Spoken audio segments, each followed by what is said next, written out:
Thanks. And we're starting with this. The breakout star, you may remember, of the Paris Olympics, Australian dancer Raygun. Well, she says she will no longer compete because she doesn't want any more scrutiny. So if you don't remember...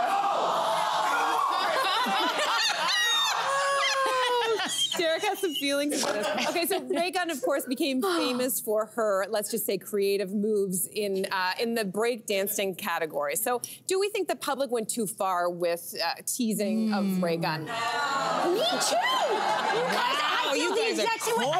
I don't feel that they went too far, only because where I was sitting, I didn't see her getting death threats or any of that nasty stuff that can come out. For me, it just seemed like it brought everyone together. Her lack of self-awareness brought us collectively together. And I almost wish that she didn't make this announcement, because it just continues this theory of a lack of awareness, self-awareness, like making an announcement, guys, like a very serious, almost like press conference.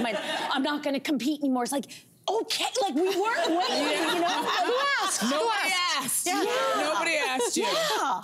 And it's love seeing the legend go out on top. Yeah. Just like, but I think what you said, she went down to give us a moment of worldwide unity, which I think should be applauded. I think that's really beautiful.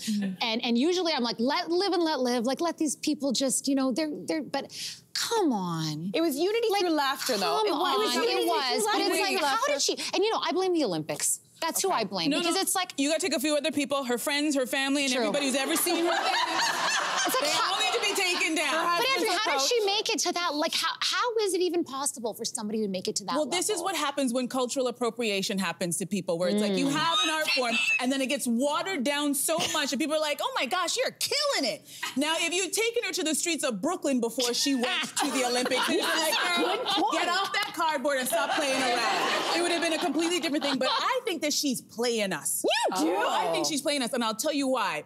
She made an announcement recently. Actually, you know what? It's better if I just show you. Roll the tape so you guys can all see the announcement that she made. So Raygun has a challenge. She's challenging people to a dance competition. Come on. If you think you're a better dancer than her, look, there she is. She's throwing down. She's challenging you, and the winner can get $10,000, $10,000 Australian dollars, which is roughly just over 9,000 Australian dollars. So I think she knows exactly what she's doing, and she realizes, you know what? I think her feelings were hurt at first, and I don't want to make light of her mental health. No. But I think she finally got it. She's like, wait a second, I'm the most famous white woman who breakdances. There's money to be made here. Oh, wow. Cultural appropriation be damned.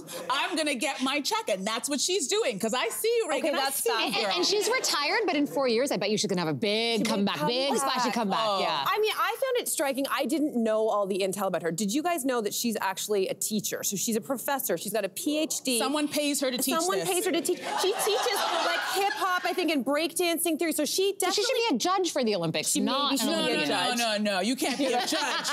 You can't not be able to do it and then judge others. Fair. If I was a competitor, I'd be like, hell no, she's not. I will not compete. Are you kidding me? That's ridiculous. What I found quite striking about this was that, like, I don't know, I think most of us are quite self-critical. It's one of the things most women in particular suffer from imposter syndrome. We sit there, I know that if I catch a glimpse of myself, I watch the show afterwards, I'm like, oh, what did that happen, whatever. Did she never, ever watch a tape back? And like, like... But isn't there a beauty in that? There's some sort of joy and innocence and naivete, like, hey, listen, this is gonna surprise you, it's gonna surprise the country. I'm not a strong dancer. What? But I know, and I didn't know it until adulthood, and then I remember it was very recently, maybe a year or two ago, where I was dancing and I saw people laughing at me, but I wasn't trying to be funny. And no, don't feel sorry. Like Elaine Seinfeld-ish? Yeah, and I always thought like I was a really good dancer. And then I remember being sad for a bit, but then thinking they were laughing and I was spreading joy. I'm not gonna stop dancing the way that I wanna dance. Yes! So we applaud that.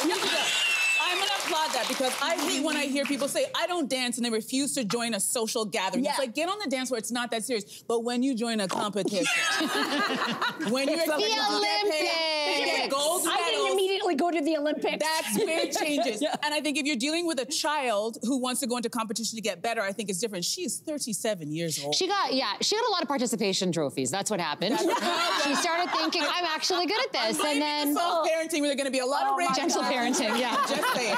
We're raising a bunch more of these. Participation's my middle name. Hey, you, come a bit closer. We've got so many more must-see interviews, spicy debates, lifestyle tips, and pop culture moments. So subscribe to our channel by tapping the logo below and don't miss out.